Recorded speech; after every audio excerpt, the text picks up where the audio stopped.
I'm JD, welcome back to my channel. So some of you might recognize this journal. This was what I called my memory journal, and I made it using only items from a junk journal kit that I put together. Gave myself a challenge to do that, and the kit was quite random. It was full of things that I love using in my journals, but it was very eclectic. But I managed to put together a kit just for me that were the same items as everyone else, but that spoke to me and had some sort of meaning for me.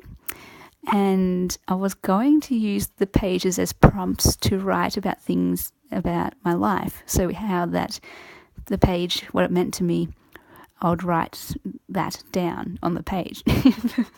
So I did start, you saw what I did with this one, the story behind my name.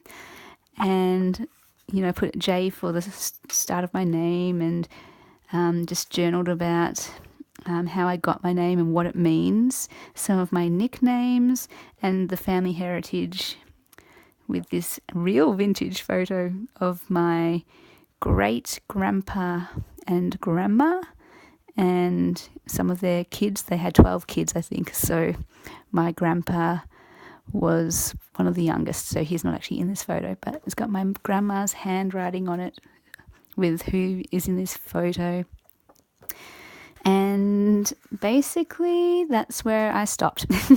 I didn't journal in it more.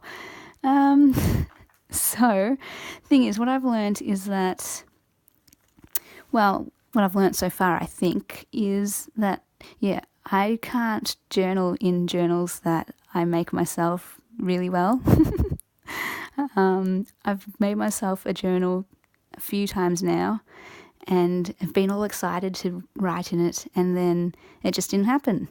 And I think one of the reasons why is because, I would decorate the pages and deck them out with things that I liked, and then I'd get to it and be like, I don't know how to use this.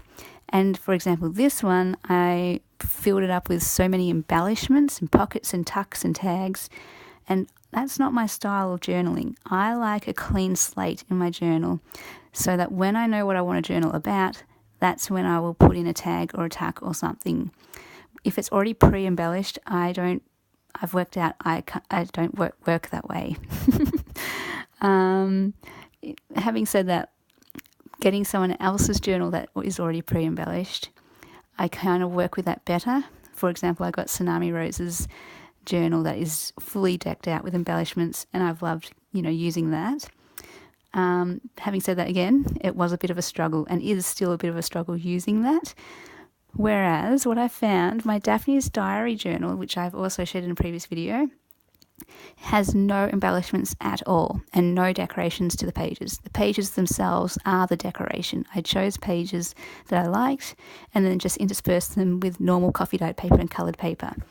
And this I found worked for me so well, because then I can decorate the page how I want when I get to it, knowing what I want to journal about, and I can put things on it that relate to what I journal about, and I'm not restricted by a tag here or a flap here that I don't want there or that kind of restricts me to doing something with it. It's like, no, I just want to do my own thing and then work out how to incorporate decoration with the writing, if that makes any sense.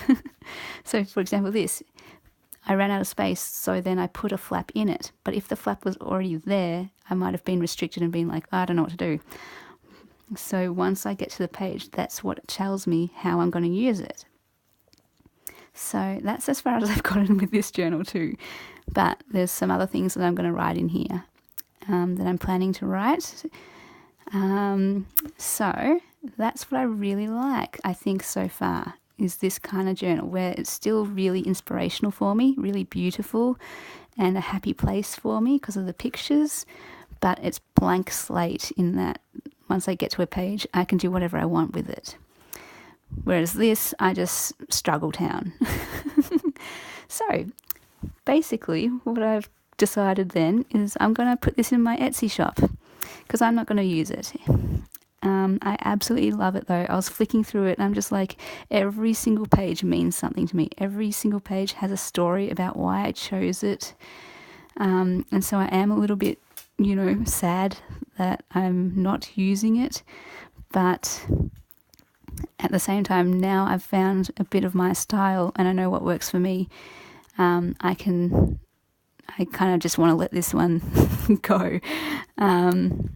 So I ended up, when I first started writing it, taking out pretty much all the tags and tucks and things, because I don't like a bulky journal. And like I said, because it restricts me, I find. So now that I'm going to be selling it, I did go back and fill those pockets and tucks with stuff again. But because I don't know where the original stuff is anymore, I ended up filling it up with other stuff. But that is still meaningful to me. So I came from Melbourne. This one I love reading, so it's my library card, and the Ace of Spades is my favourite card. This one, these words mean something to me, happy and smile, because a journal is my happy place. It makes me smile. A little printable there that I absolutely love using to make journals. Love this image. And then see the good things in life, which is a big, I very much agree with that. So I like that quote there. And then in here, I got some, because it's an envelope with stamps, I put something in here that I got from Happy Mail, and this one was from Germany, and I love music, so that one's in there. I just love this image. Another printable, which is one of my favourite printables to use.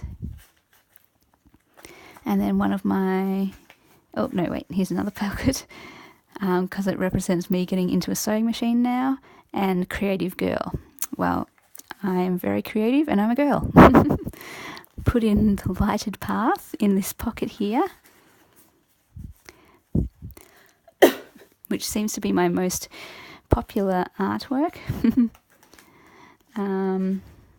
There's my shaker little bag. And oh yes, because chocolate mousse, one of my favourite desserts, a little flap there. And then in here, I loved including this creative again, because that's one of my values, and this turquoise colour I love, or the teal, and words. Being a writer, I love writing and text, and here's a typewriter, so that's perfect to represent a bit of me. And then these ones, two more words that I really value, love and dream. And some of you might recognise these as things from the Beyond Blue mystery packs that I have purchased as well. Letters here from a book page, and I love letters. And then I kept this one in here because I just love dogs. I was originally going to journal about all the dogs that I've ever had throughout my life. And then in here I put another card with the initial of my last name. Then my favourite things. This is significant for me because I always have a favourite, and it's been something that's important to me ever since I was a kid, having a list of favourites. I have a favourite everything, and I have a second favourite, a third favourite, fourth favourite, because I just love so many things. And Dragon, I put this in here because I'm actually playing Dragon in the musical Shrek.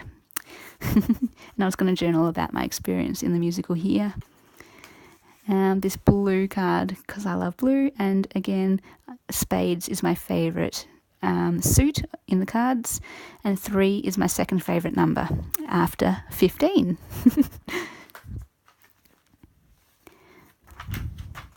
Love my altered paperclip here, and gazebos. I spoke about that having a bit of sentimental memories. I think the TV show that one came from, where I got my little fascination with gazebos. Puddle Lane or something. Yeah, it was a really weird show. I was fascinated by it, but wouldn't say I liked the show. It just held some sort of fascination for me. One of my altered playing cards, and again the Ace of Spades. Anything blue I put in. Love dancing. This is from my mum's music book as well. Peacock, love peacocks. This is some of my artwork from Year 12 artwork. Just a print though, not the original. And then more because I just love animals, and my sister has Westies, and I don't know, so just even going through that then, I mean, there's so many memories in here and so much of my heart and story in here. And, I'm not sure if anyone would want it, but a lot of you do say that you love the story behind each individual element that I put into a journal, and you love the heart and the story behind it. And I was going to take these 2 pages out so that you could have a blank journal, but I thought maybe I'll keep them in case you like that history. For this, though, if you did want it, I would photocopy it because I'll need to keep the original, but I can scan and photocopy that so you can have a copy. And I can keep that in there if you want, or I can take it out if anyone wants it. But I'll put it up in my shop and you can just get it if you want, or if not, just let me know if you want me to take it out because I'll put it up in the shop as is. The other idea I was thinking is maybe you want me to write more stories from my life in here.